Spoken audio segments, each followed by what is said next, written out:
Importancia de la atención de las necesidades educativas especiales en el lenguaje dentro del aula.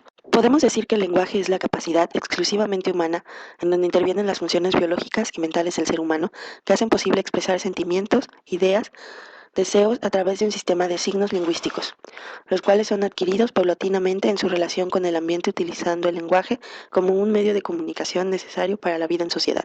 Las habilidades comunicativas son los pilares sobre los que los niños y las niñas construyen su interacción social, al tiempo que estimulan el juego y la cooperación dentro de este. El lenguaje, por lo tanto, es un instrumento poderoso para favorecer la relación y el aprendizaje dentro del aula. Dificultades en los distintos componentes del lenguaje. Fonología. Las dificultades fonológicas se concentran en problemas con el procesamiento auditivo, con la representación léxica, con la producción fonológica o con ambas. No obstante, estas dificultades deben diferenciarse de aquellas otras relacionadas con la articulación de los sonidos, donde el problema es de naturaleza fonética. Algunas de las características más significativas de los niños y las niñas con dificultades fonológicas son las siguientes. Omisiones de sílabas a inicio de palabras, inventario fonético restringido, limitaciones en la estructura silábica como la ausencia de grupos consonánticos y de ciertas consonantes en posición de coda silábica. Morfosintaxis. Manifestaciones más comunes de las dificultades en este componente suelen afectar al desarrollo de los morfemas flexivos, así como la utilización adecuada de la concordancia gramatical entre las distintas palabras y proposiciones que conforman sus estructuras oracionales. La gravedad de los problemas morfosintácticos puede graduarse desde los niños y las niñas que presentan un desarrollo gramatical lento y pobre, hasta aquellos y aquellas que evidencian rasgos claros de desestructuración gramatical, alteración del orden de los elementos en las oraciones. Semántica. Se debe considerar la existencia de dificultades semánticas cuando un niño o una niña no logran comprender o expresar adecuadamente el contenido de los significados de su lengua. Los principales problemas se presentan en el desarrollo del vocabulario y en la organización y formulación de oraciones y del discurso. Pragmática.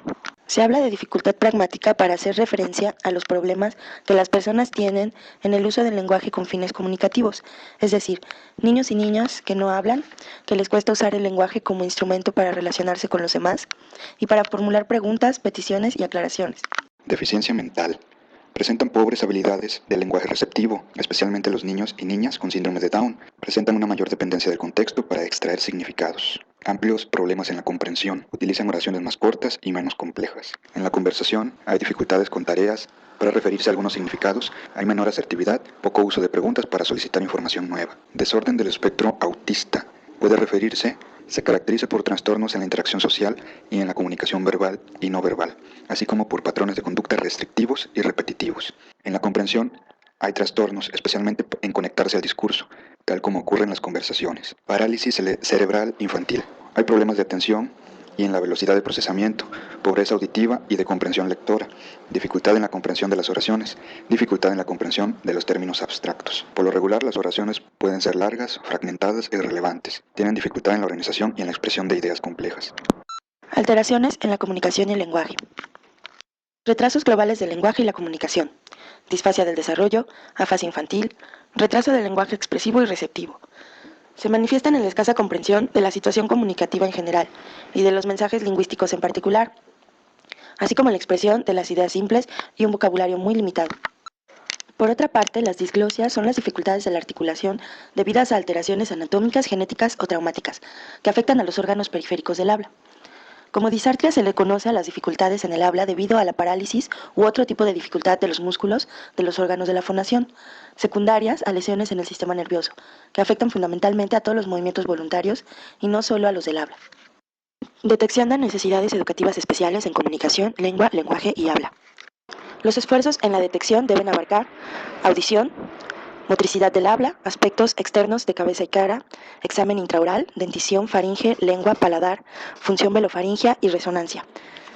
Praxias, habilidades motoras adquiridas, respiración, cualidades de la voz, aspectos cognitivos no verbales, edad mental no verbal, desarrollo social y emocional. Procedimientos más comunes para la detección de necesidades educativas especiales. Observaciones en las que se especifique lo que va a ser registrado, entrevistas estructuradas, semiestructuradas y o abiertas, cuestionarios, producción verbal espontánea a través de grabaciones de muestras del lenguaje, imitación provocada, notas de campo y diarios, delimitación de tarea. Propuestas de acción educativa. Se puede optar por 3 propuestas de intervención. Propuesta centrada en el niño. La acción educativa y el apoyo se insertan en las rutinas habituales en las que participa el niño o la niña. Pueden tomar dos direcciones.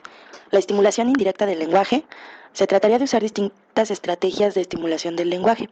Habla paralela, imitaciones, expansiones, extensiones incorporadas. El lenguaje integral. Consistiría en trabajar el lenguaje en situaciones naturales y en todas las modalidades. Hablar, escuchar, leer y escribir. Propuesta centrada en el adulto. Es de naturaleza más conductual. En ella, el profesional controla los materiales que deben usarse, el tipo de reforzamiento, el orden de las actividades, etc. Obviamente se separa mucho de los contextos naturales y del uso del lenguaje con un propósito comunicativo. El esquema básico del que se parte es el siguiente. El adulto da instrucciones precisas. Fíjate bien en este dibujo, primero yo voy a decir su nombre, luego tú lo tendrás que repetir. Presenta estímulos. Muñeca grande. Proporciona el tiempo necesario para que el niño o la niña responda. Ofrece reforzamiento. Las actividades dentro de esta perspectiva se suelen organizar en torno a tres variedades. Actividades fuertemente estructuradas, por ejemplo, se ofrecen estímulos para que el niño o la niña imite, a menudo se brindan indicaciones o explicaciones para ayudarle a contestar positivamente. Juegos dirigidos, similar a la anterior, pero ahora se intentan encajar el objetivo dentro de una actividad que resulte altamente motivadora. Por ejemplo, pintar con colores o hacer uso de un ordenador portátil. Modelado. Se ofrecen numerosos ejemplos con relación al objetivo para que el niño o la niña escuche y traten de reproducirlos en algún momento. Una combinación de las anteriores. Intentan recoger lo mejor de la propuesta centrada en los menores y la centrada en la persona adulta. Entre las estrategias usadas se recogen la estimulación focalizada, la enseñanza incidental y el trabajo por medio de scripts, libretos o pautas. Sistemas aumentativos y alternativos de comunicación. La comunicación aumentativa y alternativa incluye todas las modalidades de comunicación, aparte del habla, utilizadas para expresar pensamientos, necesidades, deseos e ideas. Todos utilizamos este tipo de comunicación cuando usamos gestos, expresiones faciales, símbolos, ilustraciones o escritura. Los sistemas aumentativos de comunicación complementan el lenguaje oral cuando, por sí solo, no es suficiente para entablar una comunicación efectiva con el entorno. Los sistemas alternativos de comunicación sustituyen al lenguaje oral cuando éste no es comprensible o está ausente. Ambos sistemas, aumentativos y alternativos, permiten que personas con dificultades de comunicación puedan relacionarse e interactuar con los demás, manifestando sus opiniones, sentimientos y la toma de decisiones personales para afrontar y controlar su propia vida.